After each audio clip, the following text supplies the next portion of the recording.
자, 오늘 말씀의 제목은 지옥 가는 열매 없는 자가 되지 않기 위하여 라는 제목입니다.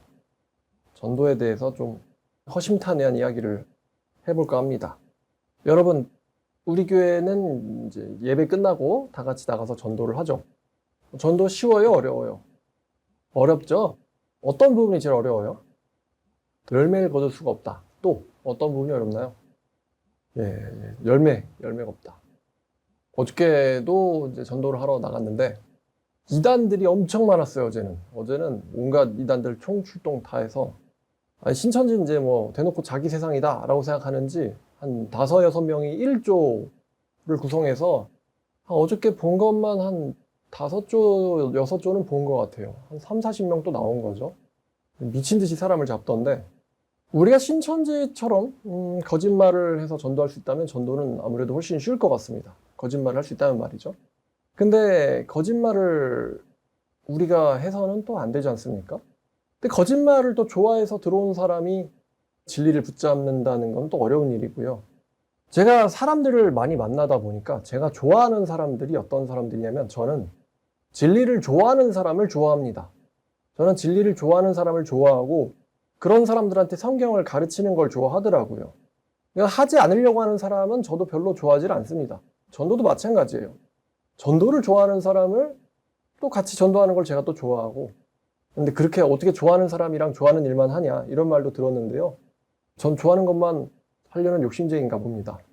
자, 근데 전도가 분명히 어렵긴 하죠. 그런데 제가 옛날에는 전도가 어려웠었고요. 지금도 전도가 쉽진 않은데 쉽진 않다고 해서 제가 싫어하진 않습니다. 전 전도를 되게 좋아합니다.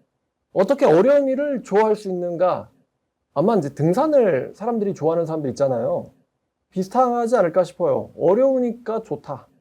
즐길 수 있어서 좋다. 너무 쉬운 건 재미없다. 어쨌든 저는 지금 전도를 굉장히 좋아한다는 것이죠.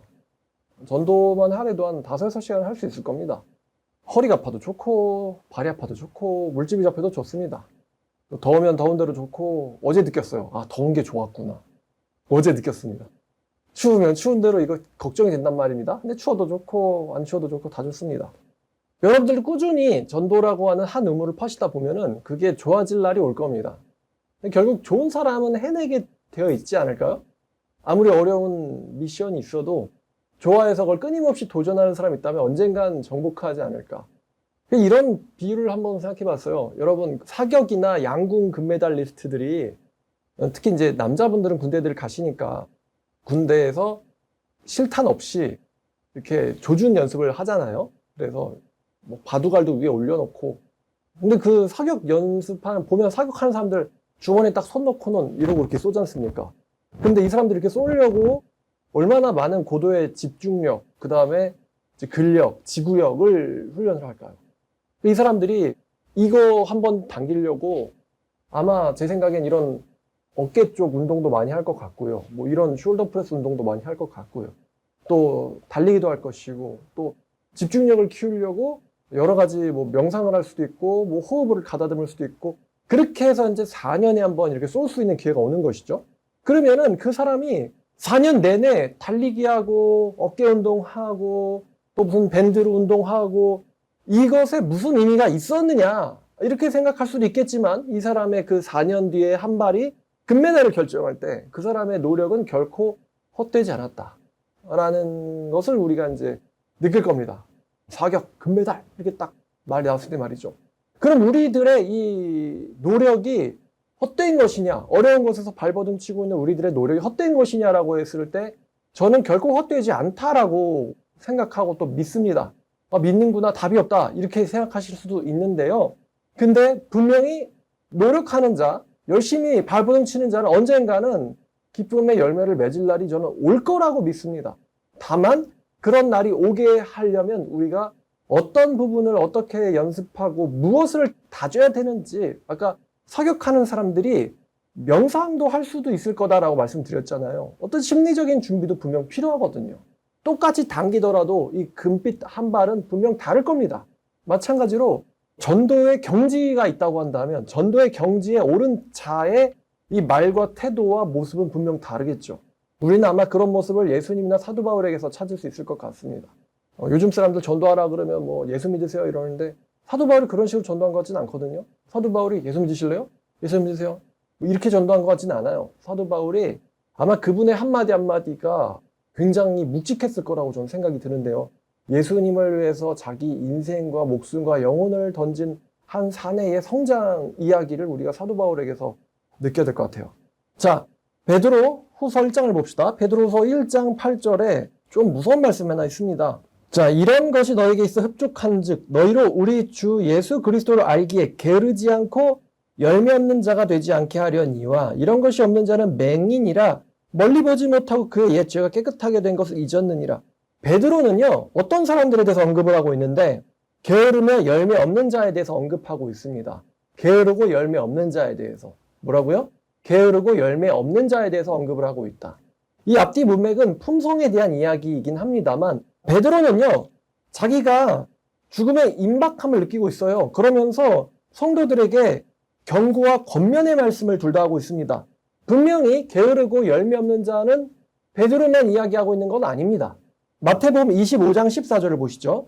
마태복음 25장 14절. 자, 마태복음 25장 14절부터는 이 게으른 자들에 대한 비유입니다. 자, 또 어떤 사람이 타국에 갈 때 그 종들을 불러 자기 소를 맡김과 같으니 각각 그 재능대로 한 사람에게는 금 5달란트를, 한 사람에게는 2달란트를, 한 사람에게는 1달란트를 주고 떠났더니 5달란트를 받은 자는 바로 가서 그것으로 장사하여 또 5달란트를 남기고 2달란트 받은 자도 그같이 하여 또 2달란트를 남겼을 때 1달란트 받은 자는 가서 땅을 파고 그 주인의 돈을 감추어 두었더니 오랜 후에 그 종들의 주인이 돌아와 그들과 결산할세 5달란트 받았던 자는 5달란트를 더 가지고 와서 이르되 주인이여 내게 5달란트를 주셨는데 보소서 내가 또 5달란트를 남겼나이다. 그 주인이 이르되 잘하였도다 착하고 충성된 종아 네가 적은 일에 충성했음에 내가 많은 것을 네게 맡기리니 네 주인의 즐거움에 참여할지어다 하고 또 2달란트 받았던 자도 와서 이르되 주인이여 내게 2달란트를 주셨는데 보소서 내가 또 2달란트를 남겼나이다.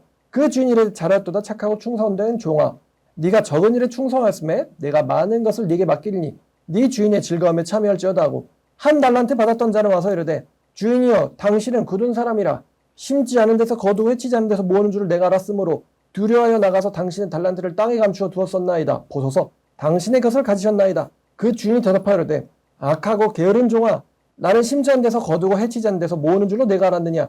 그러면 네가 마땅히 내 도를 추리하는 자들에게 맡겼다가 내가 돌아와서 내 원금과 이자를 받게 하였을 것이니라고 그에게서 1달란트를 빼앗아 10달란트 가진 자에게 주라. 무릇 있는 자는 받아 풍족하게 되고 없는 자는 그 있는 것까지도 빼앗기리라. 이 무익한 종을 바깥 어두운 데로 내쫓으라. 거기서 슬피 울며 이를 갈리라 하니라. 자, 여기서 게으르고 열매 없는 종이 한 명이 등장하죠. 이 게으르고 열매 없는 종이 던져지는 곳이 바깥 어두운 데라고 합니다. 바깥 어두운 곳은 하나님과 영원히 분리된 곳을 가리킵니다.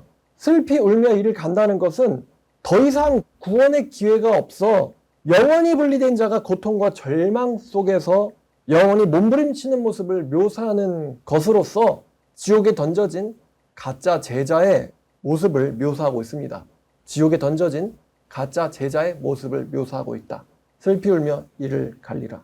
그러므로 우리는 이 열매를 맺기 위해서 생각해 볼 문제들이 있습니다. 요즘이 전도가 쉬운 시대인가요? 어려운 시대인가요? 어려운 시대죠. 분명 기독교가 엄청나게 성장하던 시대가 있었습니다. 사탕만 준다고 해도 나오고 교회만 열어도 나오고요. 또 복 받는다고 해서 나오고 옛날엔 정말 믿기진 않지만 교회만 있으면 부흥을 한다라고 하는 시대가 있었어요.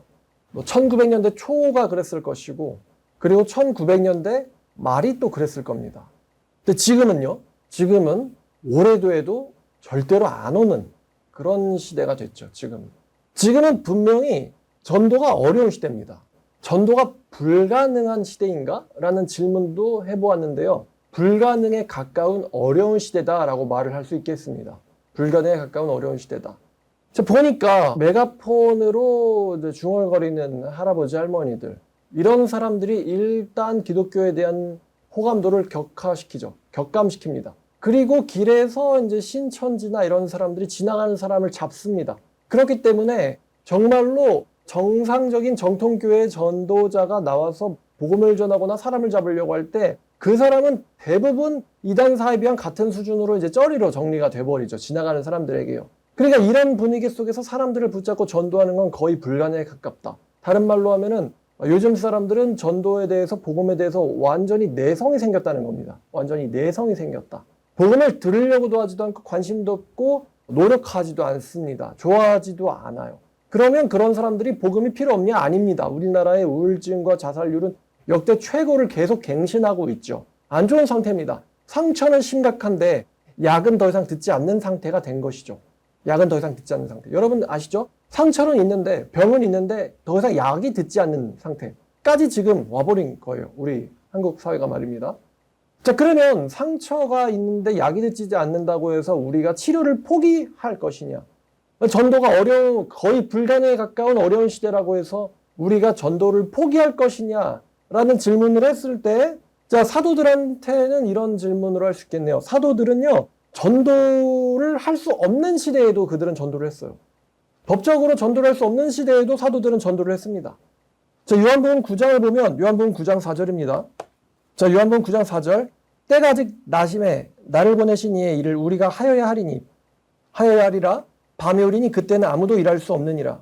자, 예수님께서는요, 밤이 되어 아무도 일을 할 수 없는 시대가 올 것이다 라고 말씀하셨어요. 자, 그럼 여러분들에게 질문입니다. 지금이 밤이라고 생각하십니까? 밤은 아니다. 그죠? 밤은 아닌데 밤이 다가오는 시간이라고 저는 합니다. 밤이 다가오고 있구나.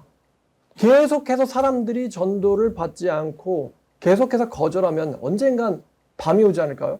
지금은 어두워지는 시대죠. 실제로 전도도요, 밝을 때 잘 되지 밤에는 잘 안 됩니다.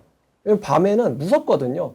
사람들의 얼굴을 보고는 경계심을 풀어야 되는데 가까이 오면은 얼굴을 보고 경계심을 풀기도 전에 겁부터 먹죠, 사람들이. 남자나 여자나 마찬가지입니다. 밤이 되면 아무도 일을 할 수가 없다. 자, 지금이 밤이 다가오는 시간이지 완전한 밤은 아니라는 것입니다. 전도는 분명 어렵지만, 그러나 밤이 되기 전에도 포기를 한다면 과연 하나님께서 그 대가를 우리에게 물리지 않게 하실 거라는 보장이 있을까요? 여러분들이 하나님 앞에 갔을 때 하나님이 분명 이거 물어보실 거라고 했죠. 너 뭐 하다 왔냐? 너 뭐 하다 왔느냐? 사실 이 질문을 받으면 여러분은 이제 끝났다라고 생각하시면 될 것 같아요. 너는 뭐 하다 왔느냐? 그러면 놀다 왔어요. 왜 놀다만 왔느냐? 어려워서 안 했어요. 어려워 보여서 포기하고 안 했어요. 그러면 하나님께서 뭐라고 대답하실까요? 아까 마태복음 25장에서요. 그 한 달란트도요. 변명이 있습니다. 당신은요. 해치지 않는 데서 모으는 사람입니다. 그런 줄 알았으므로 제가 장사하지 않았거든요. 변명이 있어요. 너 뭐 하다 왔느냐? 하나님이 저를요. 21세기에 태어나게 하셔가지고 완전 밤 같은 시대에 태어나게 하시고 완전히 강팍한 한국 같은 곳에서 태어나게 하셔가지고 제가 딱 보고는 아무것도 할 수 없음을 깨닫고 아무것도 하지 않고요. 먹고 사는 문제에만 매달리다 왔습니다. 그러면 예수님께서 하나님께서 뭐라고 말씀하실까요? 분명 누군가는요. 한 달란트밖에 안 주어지는 시대에서도 분명 그 한 달란트를 가지고 이렇게 저렇게 연구를 했을 겁니다. 5달란트가 주어지는 시대가 있는데 분명 이 시대는 한 달란트가 주어지는 시대 같아요. 근데 누군가는 그 한 달란트를 가지고 분명 누군가는 장사하고 있을 거란 말이죠. 아무리 전도가 어려운 시대라고는 하지만 여호와의 증인도 신천지도 온갖 사입 이단도요. 길거리에서 뭔가를 하고 있습니다. 그렇죠? 하고 있어요. 그 전도가 불가능한 일본에서도요. 여호와의 증인은 뭔가를 하고 있습니다. 그 어렵고 방탕한 강남에서도요. 여호와의 증인과 신천지는 뭔가를 하고 있다는 말이죠. 그런데 우리는 어려우니까 어려워 보여서 아무것도 하지 않았다. 라고 만약에 대답한다면은 하나님께서 뭐라고 말씀하실까요? 솔직히 말씀드리면 저는 이 길거리 전도가 퍼포먼스에 가깝다라는 생각을 합니다. 퍼포먼스에 가깝다.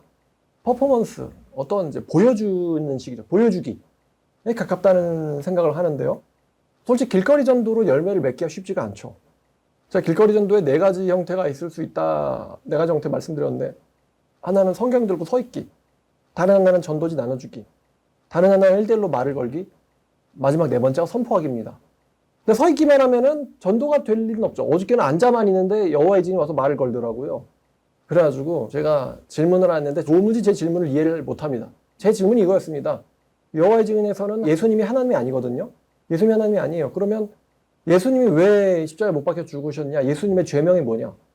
겉으로는 유대인의 왕이란 죄명이지만 이제 사실 내부적으로는 이제 실제로 죄명은 신성모독죄예요. 자기를 하나님이라고 한다. 하나님이라고 하기 때문에 예수님을 못 박아서 죽였거든요. 신성모독죄로.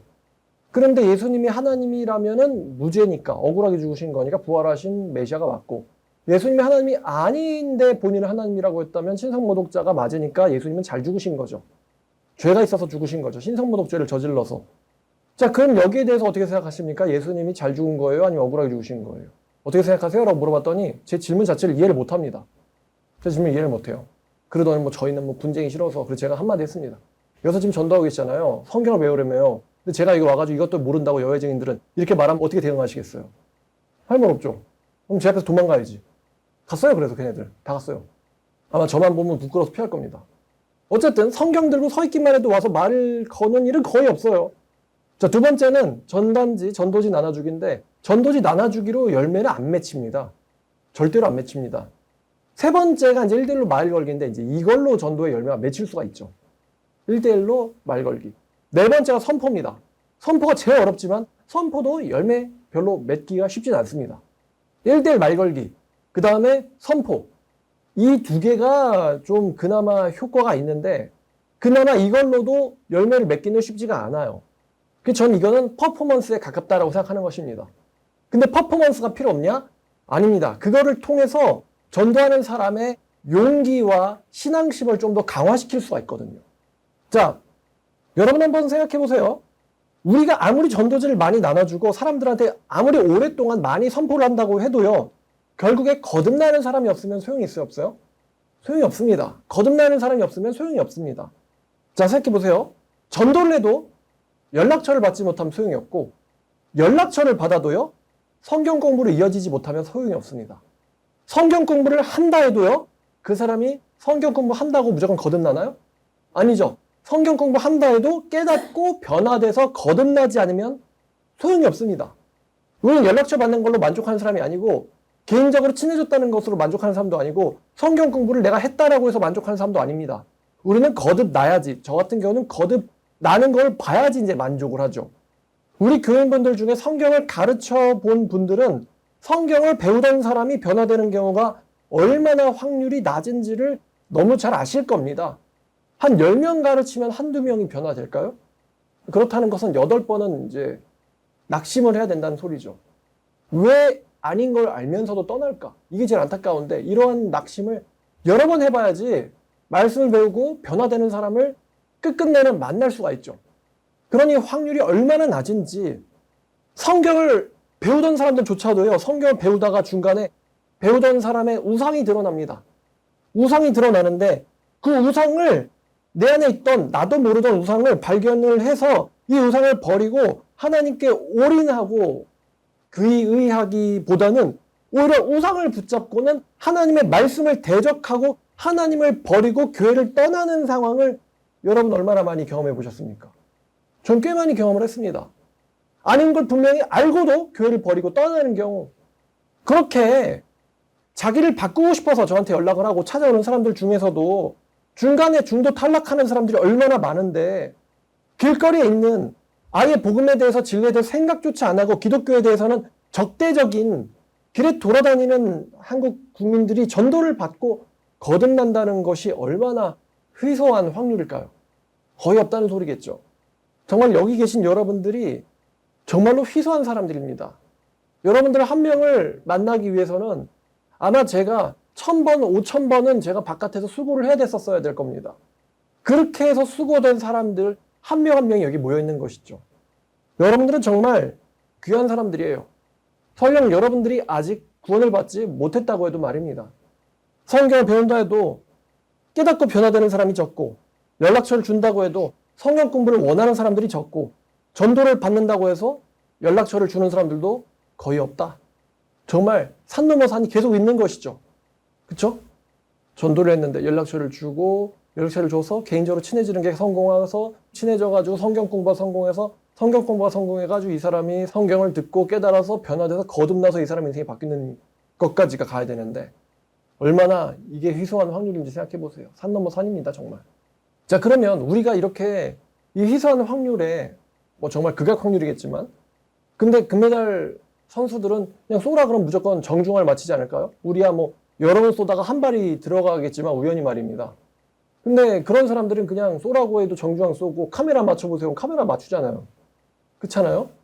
그런 사람들 정말 초고수죠. 그런 사람들이 되는 데 있어서 가장 중요한 것이 뭘까요? 전도에 있어서 초고수가 되는데 제일 중요한 게 뭘까요, 여러분? 뭘까요? 전도에 있어서 가장 중요한 거. 전도자에게 있어서 가장 중요한 거. 가장 중요한 게 뭘까요? 가장 중요한 거.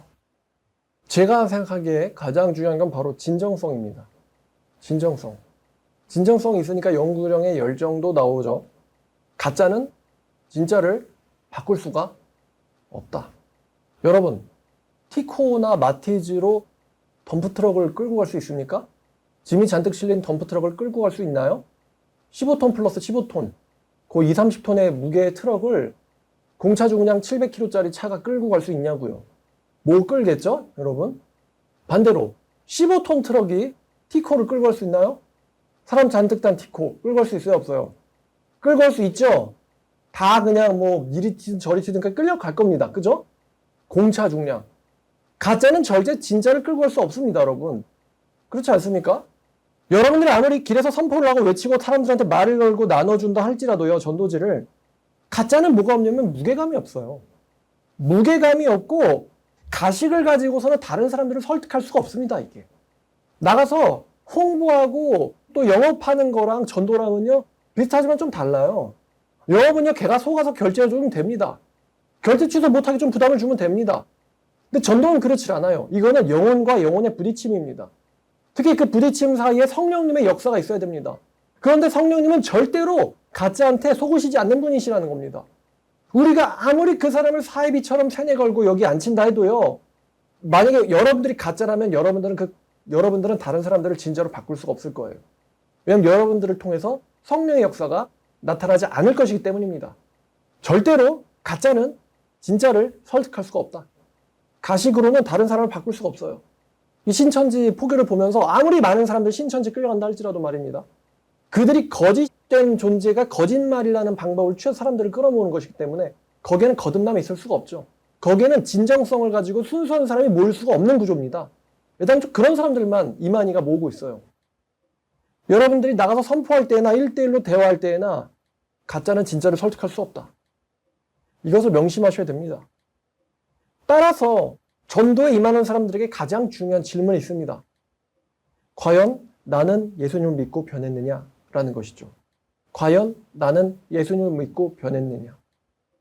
변하지 않았다면 내가 내 자신도 설득을 못하겠죠. 예수 왜 믿어야 돼? 교회 왜 가야 돼? 하나님 왜 믿어야 돼? 내 자신의 마음부터 설득이 안 되면서 나가서 전도를 한다. 자신도 설득되지 않은 사람이 나가서 전도를 한다. 여러분, 사람의 특이한 점은 자신을 속일 수가 있다는 거거든요. 자신을 속일 수가 있어요, 사람은요. 설령 자신을 속이고 나가도요, 가식은 다른 사람을 막 바꿀 수 없다 그랬어요. 근데 자신도 속이지 못하는 사람이 나가서 다른 사람들한테 속아보세요. 그럼 속을까요? 근데 지나간 사람들도 영문인지라 만물의 영장이잖아요. 알아본다는 거예요. 가짜를 알아본다는 것입니다. 그들이 명곡과 명연기를 알아보듯이 여러분들의 전도가 가식임을 알아보고 있어요. 그 길거리에 있는 영혼이 죽은 사람들도. 정말 난 예수님을 믿고 변했느냐? 전도의 동기는 자기 자신에서부터 시작됩니다. 만약에 예수님을 만나서 병고침을 받고 장님이 눈을 떴다고 한다면요. 그 병고침 받은 사람과 전에 장님이었던 사람이 예수님을 믿어봐. 왜냐하면 내가 뭐 너는 공부가 없고 학식이 짧고 대학교를 안 나왔고 그런 게 아니에요. 내가 왜냐하면 예수님을 경험했거든. 하나님이 살아계시다는 걸 내가 경험을 했거든. 그러니까 네가 석박사라도 소용이 없고 상관이 없고 예수님 믿어봐. 그분은 살아계셔. 왜냐하면 내가 경험했기 때문이야. 여러분, 예수님은 믿을 만한 분입니다. 믿으셔야만 합니다. 왜냐하면 제가 변했기 때문입니다. 예수님을 믿어서 제가 변했습니다. 이게 가장 큰 전도의 동인이자 동기가 됩니다. 예수를 믿어봐. 내가 변했으니까. 만약에 여러분들 자신이 변하지 않았다면, 변하지 못했다면 전도에 있어서 여러분들의 동기가, 여러분들의 원동력이 살아있겠습니까? 그냥 남들이 끄는 차 같은 거죠. 시동이 안 걸렸어요. 그냥 중립에 기어 박혀있고 끌리는 차입니다. 누가 막으면 언젠간 멈추는. 근데 여러분, 시동이 걸린 15톤 덤프를 누가 막겠습니까? 그렇잖아요. 안에서 힘이 발산돼가지고 이게 뿜어져 넘치는 거예요. 400마력, 500마력이. 그걸 누가 막겠어요? 못 막습니다, 그거는요. 막는 차는 다 찌그러지겠죠. 전도의 그 동기가 이 안에서부터 뿜어져 나오는 거예요. 예수님 만나서 내가 변했다. 어느 누구도 그걸 막을 수가 없습니다. 사도 바울은요, 제국도 못 막았어요. 사도 바울의 이 열정은요, 제국도, 로마 제국도, 로만 엠파이어도 못 막았단 말이죠. 예수님도 마찬가지입니다. 아버지 뜻대로 행하고자 하는 예수님의 열정을 이스라엘 사람들 전원이 막지를 못했습니다. 베드로의 열정을요, 서기관 바리새인들 전원이 막지를 못했어요. 바울의 열정을 로마 제국이 막지를 못했습니다. 참으로 놀랍지만 모든 사람의 반대의 열정보다 바울 한 명의 열정이 더 뛰어났기 때문이죠. 하나님이 계신데 이걸로 끝나는 거예요. 예레미야는 안 그랬나요? 예레미야의 이 사명감을 이스라엘 왕국 전체가 막을 수가 있었나요? 못 막았어요. 다윗의 열정은 어떻습니까? 사울이 온 군대를 끌고 나온다고도 다윗의 열정을 막을 수가 있나요? 못 막습니다, 여러분. 하나님을 만난 사람 한 명의 열정은요, 못 막는다는 거예요. 근데 나도 나를 설득하지 못하는데 무슨 남을 설득을 하냐 이거죠. 길거리에서 그냥 일당 받아서 나온 전단지 뿌리는 사람들보다도 더 못한 열정을 가지고 돈을 추구하는 그들의 그 1시간 일당이 얼마나 되겠어요. 그들의 그 열정만도 못한 걸 가지고 어떻게 다른 사람을 바꾸겠냐 이것입니다. 만약에 여러분들이 열정적으로 길에서 1:1 전도를 하는 척하고 선포를 하는 척하고 전도를 하는 척 해가지고 만약에 여러분들이 여러분들 자신을 남들에게 속인다 할지라도 말입니다. 근데 문제는 우리가 1:1 대화를 하고 성경 공부를 하기 시작하면은 결국 여러분들은 여러분들 자신에 대해서 이야기할 수밖에 없습니다. 결국 물어본단 말이에요. 청년들 고민하는 거 똑같고요. 엄마들 고민하는 거 똑같고요. 아빠들 고민하는 거 똑같습니다. 미성년자들 고민하는 거 똑같고요. 남자들 고민하는 거 똑같고요. 여자들 고민하는 거 똑같아요. 그럼 똑같은 고민에 대해서 여러분들이 질문을 받게 된단 말입니다. 나는 이걸로 고민을 받고 있고 고통받고 있는데 당신은 이거를 어떻게 극복했느냐? 이렇게 물어본다고요. 결국 그 질문 나옵니다. 내가 겪고 있는 이 결핍감과 자존감 부족 문제에 대해서 당신은 이걸 어떻게 극복했느냐라는 질문을 받게 됩니다. 성경 공부를 하게 되면요. 그러면은 나는 극복을 못했지만요. 말씀에는 그렇게 될 수도 있다라고 나와 있어요. 이러면 설득이 될까요, 여러분? 이 사람도 극복이 안 됐대. 정말 예수님께서 살아계시고 하나님이 살아계시고 그분이 나를 구원하실 만하신가? 배우는 자에게 주어지는 이 질문은요. 가르치는 자의 삶이 대답을 하고 있습니다. 배우는 자에게 주어지는 이 질문, 정말로 신앙으로 내 문제를 극복할 수 있을까? 이 질문에 대한 대답은 가르치는 자의 삶이 대답을 하고 있다는 것이죠. 삶이 대답을 한다. 말이 아니라 입이 아니라 삶이 대답을 합니다. 쉽게 말해서 전도받는 대상자가 전도하는 사람의 실제 삶을 존경할 만하고 본받을 만한가라는 질문이 되겠죠. 정말 본받을 만한가? 정말 신뢰할 만한가? 여러분들의 삶은 전도받는 다른 사람들에게 있어서 부러워할 만한 삶입니까? 부러워할 만한? 아니면 반대로 나도 자존감 부족에 시달리고 나도 욕망에 휘둘리고 있으면서 예수를 믿어봐라. 변할지도 모른다. 변한데 이 말에 무게가 있을까요? 변할지도 모른다. 변한다 카더라. 카더라. 그 가벼움, 참을 수 없는 그 가벼움이 여러분들의 전도시의 말과 행동 그리고 눈빛과 태도에서 마치 아무리 꽁꽁 묶어도 새어나오는 음식물 쓰레기의 냄새처럼 감춰지지 못하고 그게 삐져나올 겁니다. 그 가벼움이 말이죠.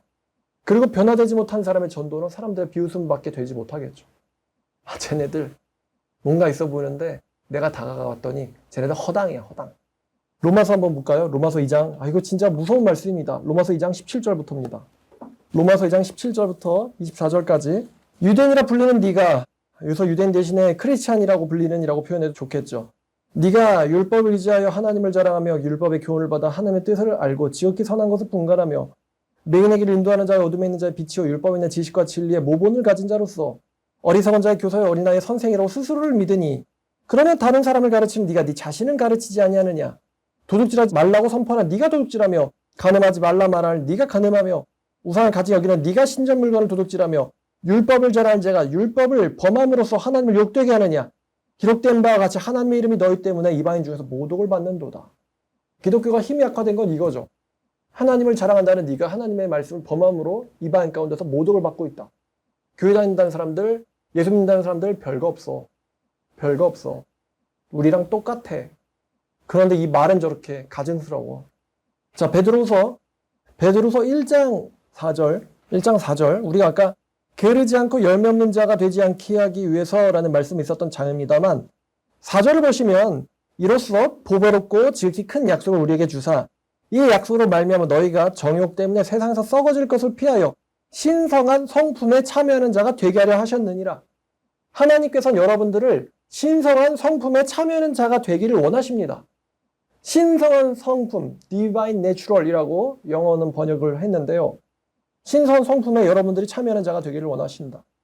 여러분의 성품이 하나님이 원하시는 신성한 성품에 이르고 있는가? 여러분의 성품이 하나님이 원하시는 신성한 성품에 이르고 있는가? 여러분들이 신이라는 게 아니죠. 여러분의 성품이 신성함에 가까워지고 있냐는 거예요. 하나님의 모습에 가까워지고 있느냐? 여러분들의 성품이. 자, 디모데전서 3장 보겠습니다. 디모데전서 3장 1절입니다. 자, 3장 1절부터 5절까지 보면 사도 바울이 감독의 직분에 대해서 이런저런 조건들을 내세웁니다. 이러지 못한 자는 감독으로 세우지 마라. 미쁘다 할 말이여 곧 사람이 감독의 직분을 받으려 하면 선한 일을 사모하는 것이라미로다.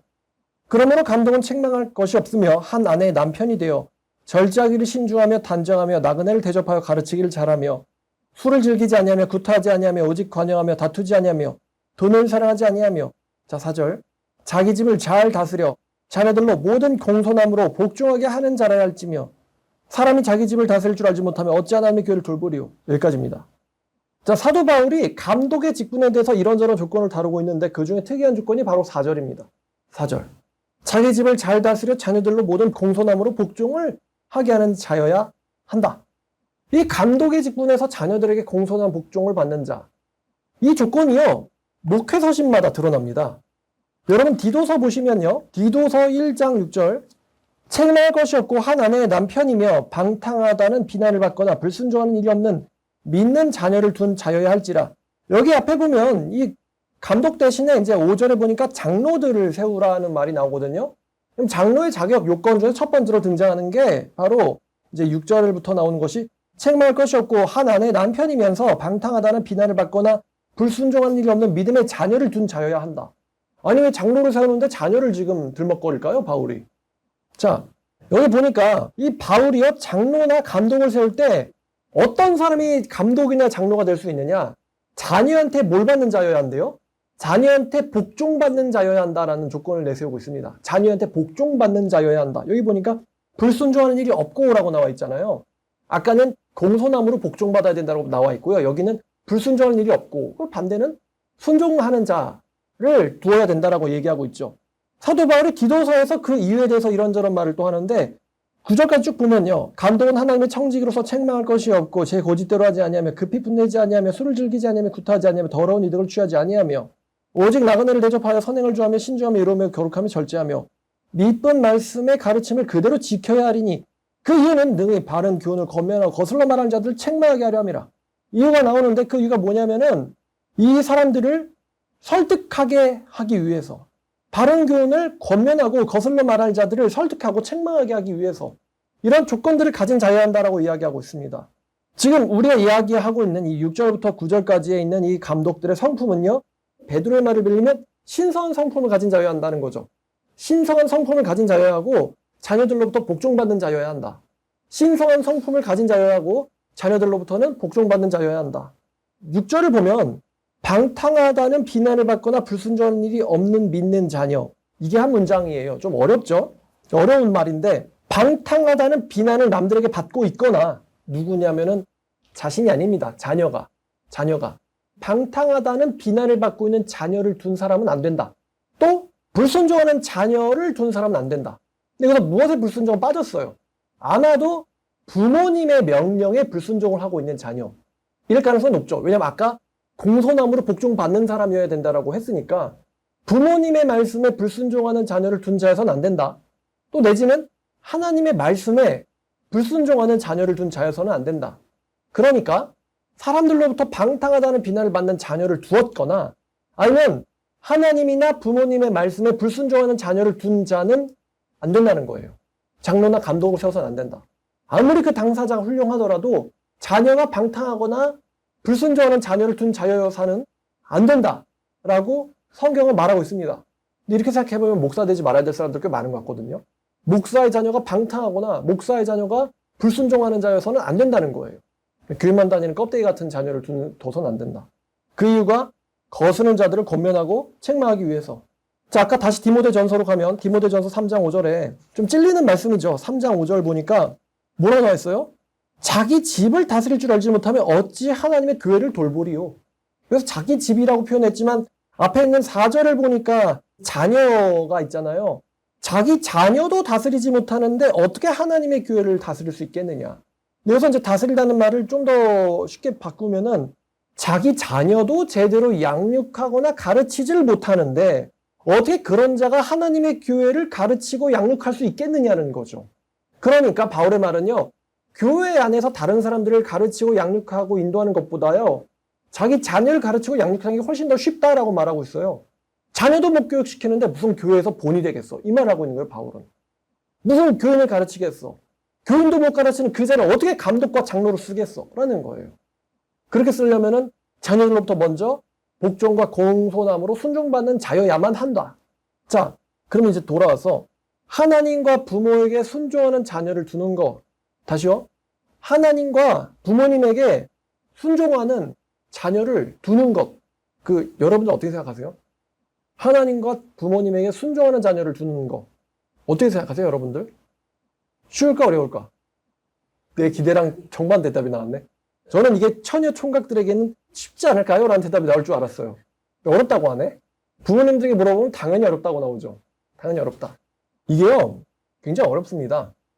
남자가, 여기서 지금 장로와 감독이라고 얘기했지만요, 우리는 지금 전도에 대해서 이야기를 하고 있습니다. 전도하는 사람이 방탕과 불순종의 자녀가 아니라 순종의 자녀를 둬야 된다라고 전 사실 말하고 싶은 거예요. 이게 굉장히 어려워요. 왜 어렵냐면은 방탕하지 않고 하나님과 부모님에게 순종하는 자녀를 두기. 이게 굉장히 어려운 이유가 이 조건을 성립하려면요. 결혼을 잘했어야 돼요. 결혼을 잘했어야 됩니다. 믿음 안에서 순종하는 아내와 남편을 뒀어야 하죠.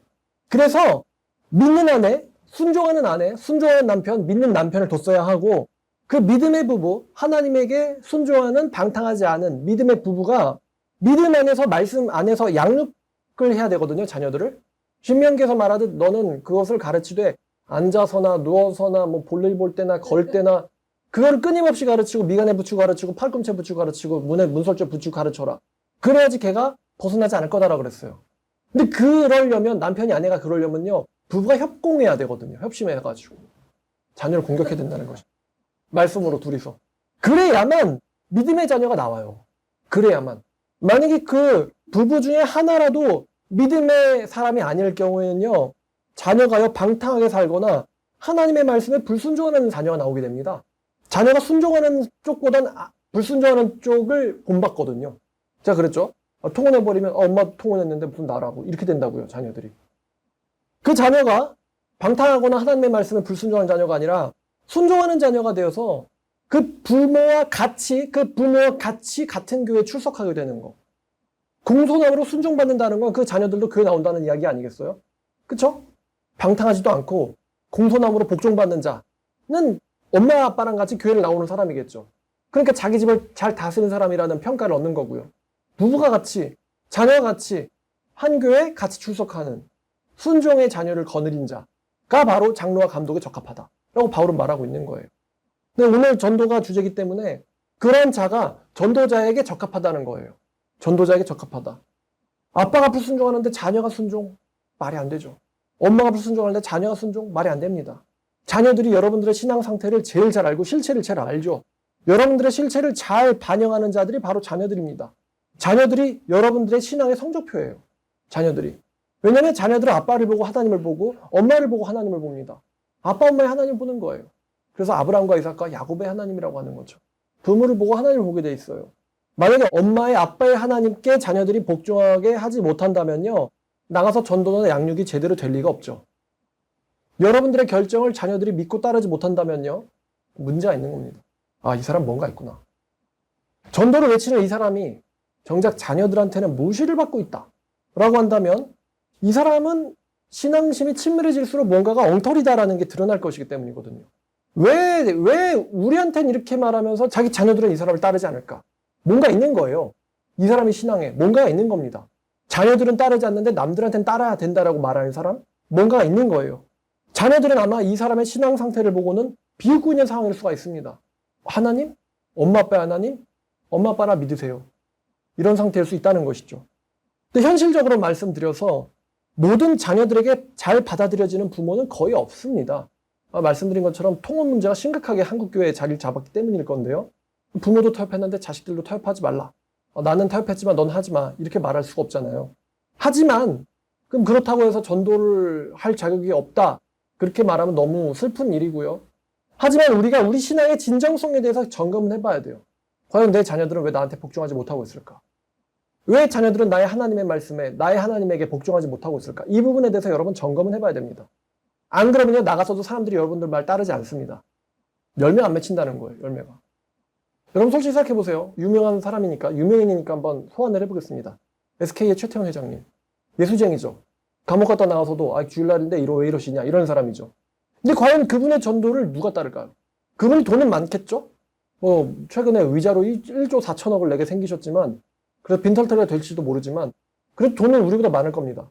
근데 그분의 전도에 과연 누가 진정성을 가지고 따를까요? 자기 가족도 안 따를 것 같은데 가족도 안 따르는데 돈이 있다고 해서 다른 사람을 진정으로 따르게 할 수 있느냐?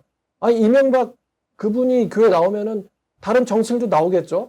근데 그분이 나온다고 다른 정치인들이 나온다고 해서 그 정치인들이 정말 진정으로 예수님을 믿고 거듭이 날까요? 아니겠죠? 그냥 그 대통령 그냥 퇴임하면은 그냥 거기까지고 꺾인 권력이고 아부하고 따르던 사람들 다 떠날걸요? 아무리 돈이 많고 힘이 있어도요. 사람을 잠깐 오게 할지 몰라도 마음으로부터 예수님께 거듭나고 순종하게 할 수는 없을 겁니다. 자녀한테 복종받지 못하는 부모가 나가서 전도해봤자 그렇다는 거예요. 그러니까 우리가 신앙의 진정성에 대해서 점검을 해보자. 진정성이 없다면 절대로 전도와 성경 공부에서 열매가 맺혀지는 일은 없습니다, 여러분. 제가 말씀드렸지만 성경 공부를 하면서요, 열매가 맺혀지는 게 어렵거든요. 근데 그 큰 이유 중에 하나가 내 자신의 진정성이 없기 때문일 가능성이 매우 높고요. 그것을 자녀들은 이미 간파하고 있다는 것입니다. 그리고 머지않아서 여러분들에게 배우는 사람들도 여러분들에게 진심이 없음을 간파하게 될 겁니다. 결국 열매 없음이라는 결과로 나타나겠죠. 이 부분 한번 자녀와 깊은 대화 해볼 수 있으면 해보세요. 너 왜 진심으로 하나님을 따르지 못하니? 아니면 엄마의 신앙심을 보고 엄마의 신앙심 혹은 아빠의 신앙심에 어떤 문제가 있는 것 같은지 한번 내게 얘기를 해줄 수 있겠니? 한번 물어보세요. 쉽진 않겠지만 말입니다. 이러려면 부모의 자리에서 잠깐 내려와야 되거든요. 제가 성경 공부를 매칭시켜 드릴 때 3살에서 5살 어린 사람을 매칭시켜 드립니다. 그만큼 인생 경험이 많은 사람이 적은 사람을 끌고 갈 수 있기 때문에인데 그럼 또 이런 질문을 할 수 있어요. 여러분들은 여러분들보다 5살 혹은 10살 어린 제자들에게 본받아지고 싶은 어른인가요? 여러분들보다 5살, 10살 어린 제자들한테 여러분들은 본받아지고 싶은 사람일까요? 여러분들 그런 인생을 살고 계십니까? 당당하게 내 인생을 본받아라 라고 말씀할 수 있는 삶을 살고 있냐는 거예요. 25살이 본받고 싶은 30살, 20살이 본받고 싶은 25살, 35살이 본받고 싶어하는 44살, 40살이 본받고 싶어하는 50살, 55살, 45살이 본받고 싶어하는 60살 이런 어른이 되어 계시냐는 겁니다. 현실적으로 그게 힘들죠? 힘듭니다. 자녀들에게 본받고 성공한 인생을 살고 있는 거 쉽지 않아요. 그렇지만 우리가 그렇다고 해서 전도를 포기할 수는 없다는 거죠. 슬프지만 반면 교사로서라도 내가 잘못된 인생을 살았기 때문에 남들한테는 이렇게 살지 말라고 권면을 할 수 있어요. 뒤늦게 회개한 인생이지만 그래도 내 안에는 진정성이 있다. 하나님을 위해서. 이제부터라도 나는 하나님께 진정성을 가진 사람이야. 비록 내 인생이 남들만큼 보여주기 부끄러운 삶일지 몰라. 그러나 난 이제부터라도 진정성을 갖고 있어. 그런 삶을 살고 계시냐는 것이죠. 가족들은 말입니다. 여러분들의 인생을요 관찰하고 있어요. 진짜 하나님 만나셨을까? 진짜일까? 만약에 그런 진정성에 대한 추구함이 없다면요.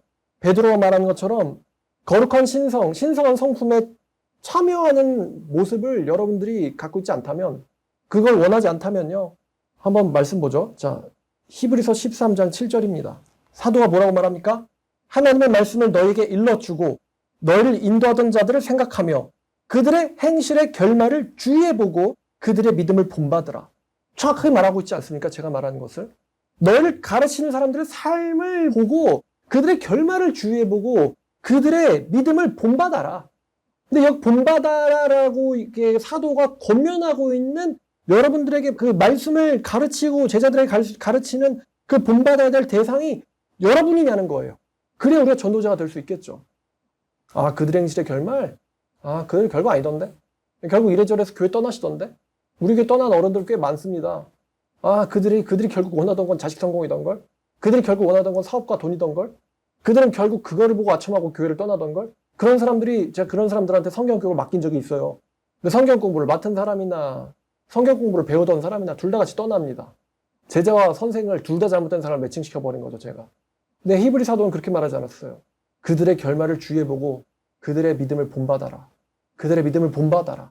그들의 믿음을 본받아라. 자세히 주목해보고 주의해보고 그들의 삶과 믿음을 본받아라. 히브리 사도는 이렇게 말하고 있습니다. 히브리서의 사도는. 바울은 어떻습니까? 빌립보서 3장 17절 보면 사도 바울이 이렇게 말합니다. 3장 17절. 형제들아 너희는 함께 나를 본받으라. 저 이거 보고 얼마나 자기 삶에 대해 자신이 있으면은 우리가 보통 예수를 본받아야 됩니다. 이런 설교는 많이 합니다. 예수를 본받으라 되게 추상적인 말이거든요. 예수님 뭐 눈에 보여요? 안 보이잖아요. 근데 바울이 뭐라고 말합니까? 자기를 본받으래요. 누가 만약에 여러분들은 저를 본받으십시오. 이러면은 저 목사 미쳤다. 예수를 본받아라, 하나님 본받아라 그래야지 자기를 본받으래. 근데 바울이요 자기를 본받으래요. 그리고 너희가 우리를 본받는 것처럼 그처럼 행하는 자들 바울 외에 또 있습니다. 그렇게 하는 사람들을 눈여겨보래요.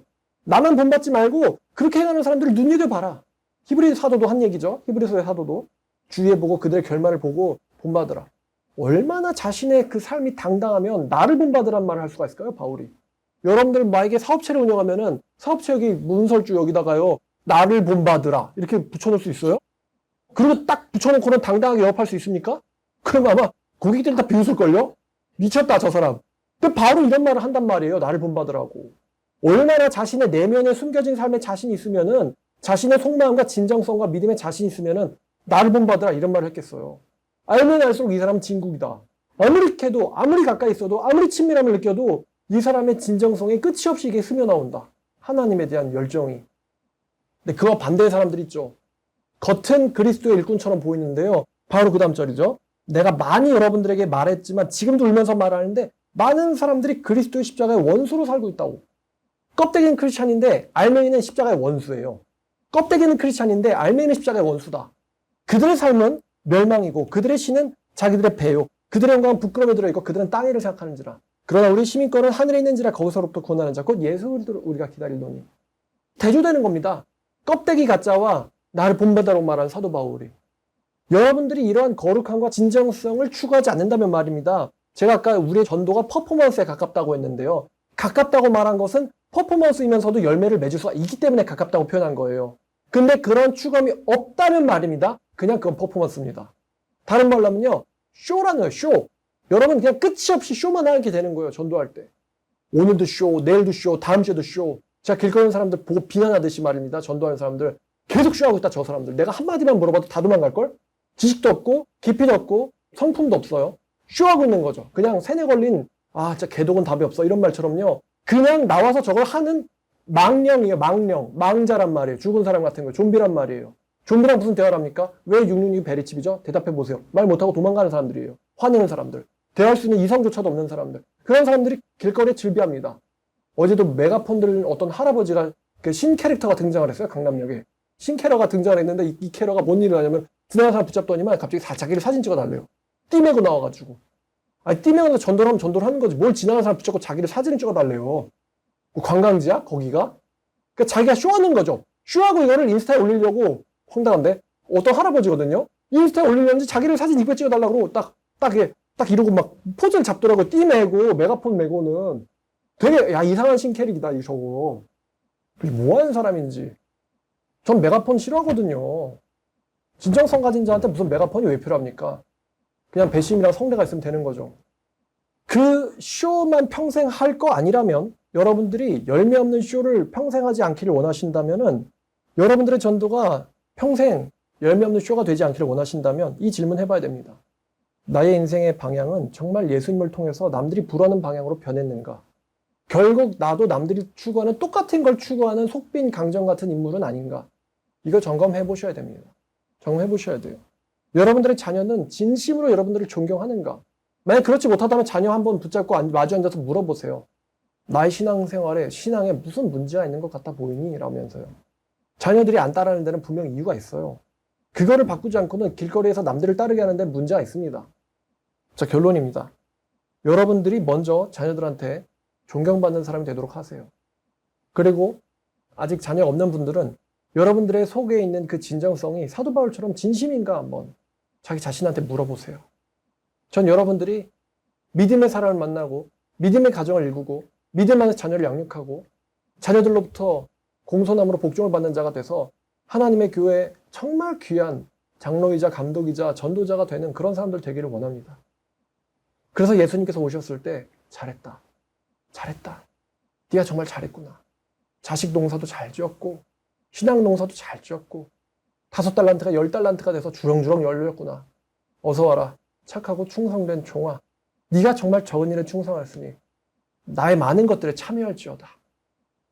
그런 사람은 죽어서 예수님 만날 때 예수님 뭐하다 왔냐라는 말 절대 안 물어보실 겁니다. 이제 왔구나. 너무 보고 싶었다. 너무 보고 싶었다. 물론 그런 사람들 죽을 때 예수님이 너무 보고 싶어서 죽겠죠. 시므온이 그랬던 것처럼요. 주제요. 이제 저를 평안으로 놓아주시는군요. 정말 기쁘게 죽을 수가 있겠습니다. 제가 정말 기다렸던 죽음이 왔군요. 이제 하나님의 나라에 쉬러 들어갈 차례가 왔습니다. 그런 사람들의 죽음은 그렇죠. 여러분들의 신앙의 진정성이 더욱 깊어지길 바랍니다. 그래서 여러분들이 이 세상에 더 큰 영향력을 끼치는 사람들이 되기를 주님의 이름으로 축원합니다. 기도하겠습니다. 하나님 아버지 감사합니다. 오늘 열매 없는 자가 되지 않기 위해서란 제목으로 말씀을 나눴습니다. 우리의 실제 삶이, 우리의 깊은 내면이 정말 사람들한테 존중받을 만한 삶을 살고 있으며 우리의 진정성은 정말 진실한가? 이러한 주제로 우리를 한번 되돌아보게 되었습니다. 주님, 우리가 나가서 쇼할 수 있습니다만 그 쇼가 단순히 쇼가 되질 않기를 원합니다. 이것이 진정이 되어서 하나님의 나라에 크게 확장되는 일꾼으로서 쓰임받기를 원합니다. 주님, 저의 내면부터 알아서 정말 속 안에 있어서는 안 되는 돌이 있다면 다 끄집어내서 버리게 하시고 주님께서 말씀 뿌려서 쑥쑥 자라게 하시기에 적합한 기억한 옥토가 되게 하여 주시옵소서. 예수님의 이름으로 기도드렸습니다.